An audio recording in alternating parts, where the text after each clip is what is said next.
Sebelum menonton, jangan lupa like, subscribe, dan tekan tombol lonceng. Selamat menyaksikan. Menteri Perdagangan Zulkifli Hasan mengunjungi area Pabean di Bandara Soekarno-Hatta, Tangerang, Banten. Kunjungan kali ini dimaksudkan untuk meninjau implementasi dari Peraturan Menteri Perdagangan Impor terbaru, yaitu Permendak Nomor 7 Tahun 2024 yang mulai berlaku Senin 6 Mei 2024. Permendak tersebut merupakan perubahan kedua atas Permendak Nomor 36 Tahun 2023 tentang kebijakan dan pengaturan impor. Dalam peninjauan tersebut, Mendak Zulkifli Hasan mendapati proses impor barang bawaan pribadi penumpang melalui Pabean berjalan lancar tanpa kendala. Ia juga menyempatkan diri berdialog dengan sejumlah penumpang yang baru tiba di Indonesia melalui Bandara Soekarno-Hatta. Dalam peninjauan tersebut, Mendak Zulkifli Hasan didampingi Direktur Jenderal Perdagangan Luar Negeri Kementerian Perdagangan Budi Santoso, Staf Khusus Menteri Perdagangan Bidang Perjanjian Perdagangan Internasional Barakrisna Hasibuan, serta Staf Khusus Menteri Perdagangan Bidang Peningkatan Ekspor dan Perluasan Pasar Luar Negeri Al-Hilal Hamdi. Turut mendampingi yaitu Kepala Kantor Pelayanan Utama Bea Cukai Tipe C Soekarno-Hatta Gatot Sugeng Wibowo. Mendak Zulkifli Hasan menyampaikan ada 3 pokok perubahan kebijakan dan ketentuan impor dalam Permendak Nomor 7 Tahun 2024. Ketiga pokok perubahan tersebut meliputi impor barang bawaan pribadi penumpang, impor barang kiriman PMI, dan evaluasi pengaturan beberapa komoditas bahan baku industri yang terkendala importasi. Berdasarkan Permendak Nomor 7 Tahun 2024, impor barang bawaan pribadi penumpang dibebaskan dari ketentuan pelarangan dan pembatasan impor. Tidak dibatasi dari segi jenis barang kecuali untuk barang yang dilarang impor dan terkait keamanan, keselamatan, kesehatan, dan lingkungan hidup. Tidak adanya batasan jumlah barang dan tidak ada batasan kondisi barang harus baru. Terkait impor barang kiriman PMI, Permendak Nomor 7 Tahun 2024 mengatur pembebasan barang kiriman PMI dari ketentuan lartas impor. Ditiadakan batasan jenis barang kecuali yang dilarang impor dan terkait K3L. Ditiadakan batasan jumlah barang dan ditiadakan batasan kondisi barang harus baru. Ia menambahkan impor barang kiriman PMI mengacu pada PMK Nomor 141 Tahun 2023 tentang ketentuan impor barang pekerja migran Indonesia. Ketentuan pembebasan biaya masuk paling banyak $1.500 per tahun untuk PMI yang terdaftar di Badan Perlindungan Pekerja Migran Indonesia dan paling banyak $500 per tahun untuk PMI yang tidak terdaftar di BP2MI. Apalagi tadi itu yang landing keluar kebanyakan dari Hong Kong, dari Taiwan, dari Dubai gitu ya. Dari negara-negara yang memang masuk dan keluar tenaga kerjanya itu terdidik, terlatih, nggak ada masalah sama sekali.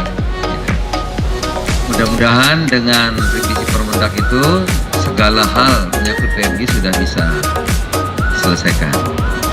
Nah, yang kedua memang itu harus ditegakkan aturan mengenai just tip. Nah, just tip itu tadi kami lihat ya, karena biasanya ada orang-orang tertentu yang mempergunakan jasa titipan itu. Nah, itu kan mesti ada aturannya. Kalau makanan nggak bisa, orang ngambil makanan terus kasih konsumen kan nggak bisa. Dia mesti melalui kargo, karena harus ada izinnya kan. Nanti izin edar makanan. Saudara-saudara kalau keluar negeri bawa rendang aja kan diambil gitu. Makanan ya. Tadi yang saya lihat di situ ada dari orang asing bawa alat-alat mesin. Nah, alat mesin ya, bawa begitu untuk dijual lagi kan nggak boleh. Kalau dia mau jual elektronik mesin kan mesti ada pelayan pernah jual, mesti ada SNI-nya gitu ya kan. Nah, kenapa mesti dibawa seperti orang ketakutan begitu? Kan bisa melalui kargo, dicek ya, dihitung pajaknya berapa, resmi gitu. Kalau ditanya-tanya kan seolah-olah kan ya menghindari pajak gitu, ya, menghindari kewajiban. Nah, ini yang mesti ditertibkan. Kewajibannya Pak Gatot untuk Bea Cukai menjaga konsumen, melindungi teritori kita. Tapi kalau yang lain alhamdulillah memang sudah lancar. Saya kira itu teman-teman. Kalau ada yang mau tanya mengenai Permendak sudah saya jelaskan berkali-kali.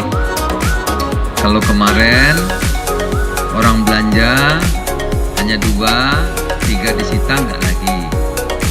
Itu nanti dikembalikan ke PMK, nilainya berapa terserah. Tapi prinsipnya kalau orang belanja, saya nih atau Pak Gatot temennya ke luar negeri beli baju 5 biji boleh, tapi bayar pajaknya gitu. Oh ada 500, mahal ada 500, semua siapa aja tuh Pak. Nah, jadi kalau penumpang 500 boleh dipotong lebihnya bayar, itu aja. Jadi itu sudah lancar, nggak ada masalah. Yang berikutnya mengenai PMI, di kita ngatur hanya 1.500. 1.500 nilainya ya bebas, ya kan? Lebih dari itu ya bayar. Kalau nggak salah 7,5% Pak ya.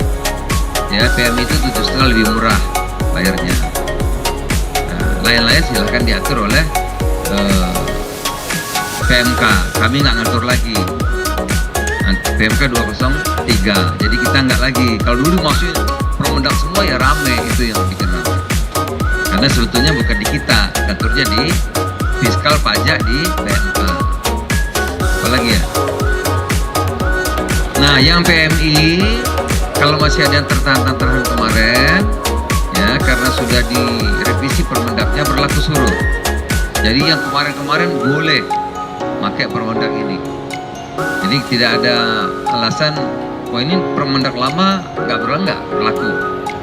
Ya, yang misalnya mulai Desember, Januari, Februari kalau ada yang nggak beres, pakai Permendak ini boleh. Pokok perubahan terakhir adalah mengenai pengaturan impor beberapa komoditas bahan baku industri yang terkendala impor. Semangatnya adalah kemudahan impor bahan baku industri.